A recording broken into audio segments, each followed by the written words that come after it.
Hello po sa lahat. Good morning, good afternoon, good evening. Around the world. Dahil namimiss ko na po yung paborito ko pong paksiw. Magpapaksiw po ako ngayon. Itong isda nga nabili ko, kalahating kilo po ito. Isang buong isda, pinahiwa ko lang po.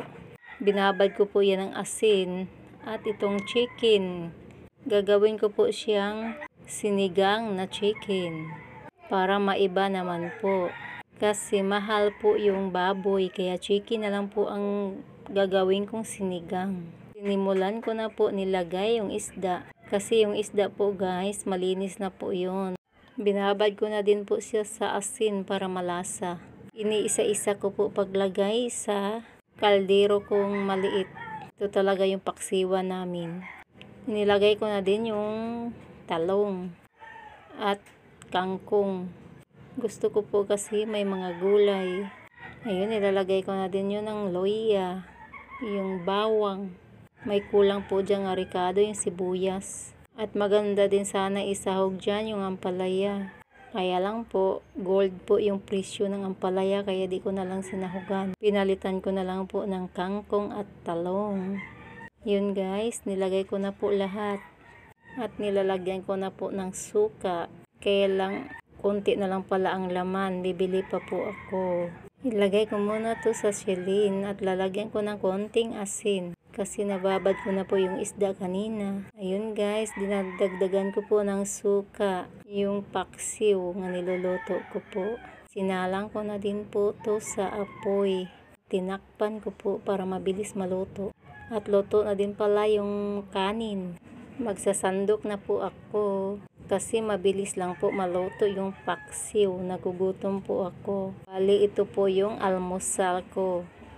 Paksiw at kanin. At may natira pa kaming ulam kagabi. Kakainin ko na din po to para di sayang.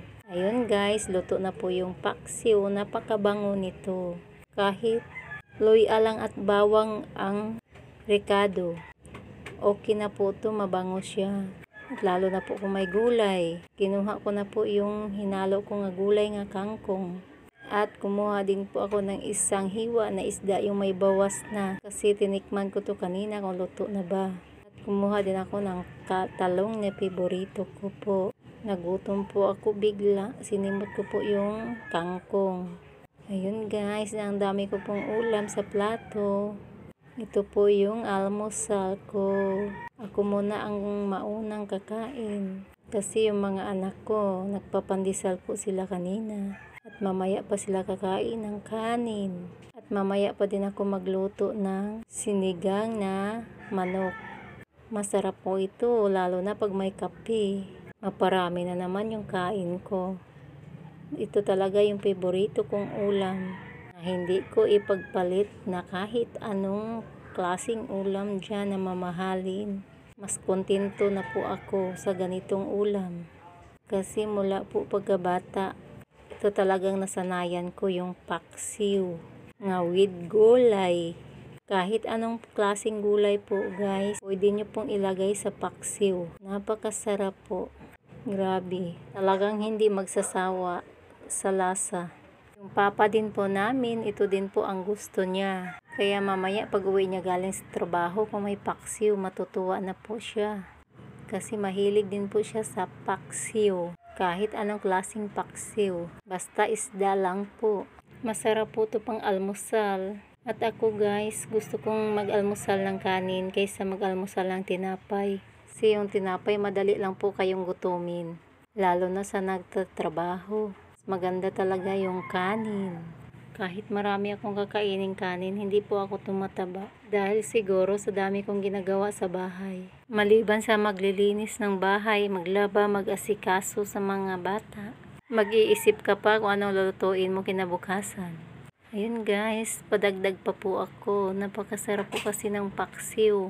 Kaya magpadagdag na naman po ako ng kanin. Kasi may ulam pa po ako. Basta masarap talaga kumain, lalo na pag ganitong ulam. Hindi mo mamalayan, makaubos ka na pala ng 2 plato. Lalo na kung kapartner mo ay kape. Yung sobrang init na kape. At yung kape ko pala guys, hindi po barako. Yung burst 3 lang po at hinaluan ko ng Nescafe stick. At konting sugar lang po. Talagang maingatin po ako sa kalusugan ko kasi 40 na po ako pataas. At kailangan healthy foods lagi ang kinakain. At masarap yung bigas namin. 3 lang po yung kilo nito. Pero maputi po siya guys at mabango. Talagang ganahan ka talaga kumain pag ganito po kasarap ang pagkain. Thank you po Lord sa pagkain at sa mga blessing na binibigay niyo po sa amin. Marami pong salamat. Kahit paano nakaraos kami sa pang-araw-araw naming gastusin. At nagkakain po kami ng 3 beses sa isang araw. At sa magandang kalusugan na walang sakit po ang buong pamilya. Yun pong mahalaga. Kaya araw-araw po akong nagdadasal na bumaba na po yung mga presyo. Yung abot kaya lang po sa mga mahihirap para wala pong taong magugutom. Lahat po nakakakain. Kaya minsan po nangangarap na lang po ako. Siguro pag ako yumaman at nanalo sa loto, yung una ko pong tutulungan yung pinakamahirap po. At yung mga taong namumulobi sa daan at namamalimos nga dala-dala pa po yung mga anak nila. Kasi wala po silang bahay at na matutuluyan. Marami po akong nakikita sa mga bangkita sa gilid po ng kalsada kung saan may natutulog na napakadumi na po yung damit. Na hindi po sila makaligo-ligo kasi wala po silang bahay nga tinutuluyan. At yung mga taong yan, yun dapat po ang tutulungan. Kaya lang po, hindi po talaga ako manalo-nalo sa loto. Kaya titigil na po ako sa pagtaya ngayon kasi imbis na dagdag budget na po yun kasi nagmamahala na po yung mga bilihin, nababawasan pa po pang taya sa loto. Kaya hanggang pangarap na lang po ako. Kasi hindi ka naman pwede manalo sa loto nga hindi ka tumataya, diba? Kaya ang ginagawa ko, pinagdasal ko na lang po sila. Na sana mapansin sila ng gobyerno. At yung mayayaman po na sobra-sobra naman po yung kayamanan nila. Sana may makapansin sa kanila. Mahirap din po kayo. Anirahan ka po sa kalsada na wala kang bahay, wala kang matutuluyan. Swerte pa rin tayo kahit paano. May bahay tayong tinutuluyan. Kakakain po tayo ng sapat. Naubos ko na pala yung kanin. At ito namang kape na napakasarap. Gusto ko sanang magmukbang. Kaya lang baka ibabasa ko kasi hindi po masarap yung ulam ko. Sa next time na lang po kung masarap na po yung ulam namin. Ayun guys, nagsimula na po akong maggisa sa chicken. Inilagyan ko na po ng mga ricado. Loy alang po at bawang. At chicken yung po ginigisa ko. At yung manok po, babad ko po yan sa asin bago po lutuin para malasa po. Takpan ko muna. Ayun guys, medyo luto na po siya. Nahalo-halo ko na po. At kailangan pong ma-brown po siya at magisa pong mabuti yung manok. Yung medyo brown na po. So guys, pwede na po itong lagyan ng tubig. At ilipat ko pala siya doon sa isang kaldero para mahalo ko po siyang mabuti. At malagay ko po yung gulay. Yung maraming kangkong. Ayun guys, nilipat ko na siya sa isang pangkaldero namin yung medyo malaki.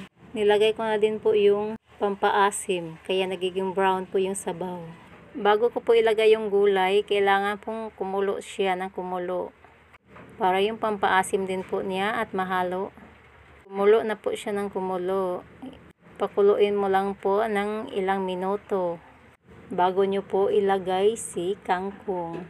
Yun lang po guys ang hinahalo kong gulay. Kasi yung talong nga nabili ko kanina, hinahalo ko na lang po sa paksiw. Kasi ayaw din ng mga bata yung talong nga ihalo sa sinigang. Mas gusto po nila yung green nga gulay kagaya po ng kangkong or kaya sili. Ayun, hinuhulog ko na pala ang kangkong. Haluin ko lang siya bago ko po siya tatakpan. Bali pakuluan lang to siya guys ng 15 minutes o kaya 10 minutes kung ayaw nyo po malamog yung kangkong. Mas gusto ko po kasi na lumambot po yung kangkong kasi yun pong favorite ni GR. Timplahan ko na po ng kaunti ang niloloto ko kasi malasa na din po yung manok at nilagyan ko na po kanina ng asin. Kaya kunti na lang po ang nilagay ko ngayon ng asin. Kaya medyo matigas pa po yung kangkong, kaya hinayaan ko muna siyang kumulo. Mas maganda po kasi na medyo malambot po yung kangkong kasi bata po yung kumakain. Pero kung tayong malalaki na po, mas gugustuhin po nating half cook lang po. Nakadepende po sa ating pagluluto kung ano pong gusto natin. Hindi ko na po hinaluan ng ceiling green kasi bata po yung kumakain. Ay mabuti na lang po nakaluto na po ako kanina ng kanin kasi sabi ni Baby GR kakain na daw po siya. Tamang-tama po at naluto na din po yung kangkong. Ang pangalan po nito ay sinigang na manok. Mas masarap pa nga to kaysa baboy. Kasi yung baboy po, yung sabaw ng baboy, parang nandun po yung mga mantika niya. At yung manok naman po, hindi masyadong mamantika. Kaya mas okay to kaysa baboy. Yan guys, kumakain na po si BBGR. Kagigising lang po dahil po wala po siyang pasok ngayon. Kaya hindi ko na siya ginigising ng maaga. Dahil next week pa po yung pasok niya. Minsan po kasi kung may pasok siya, gigisingin ko po siya ng maaga. Bye guys!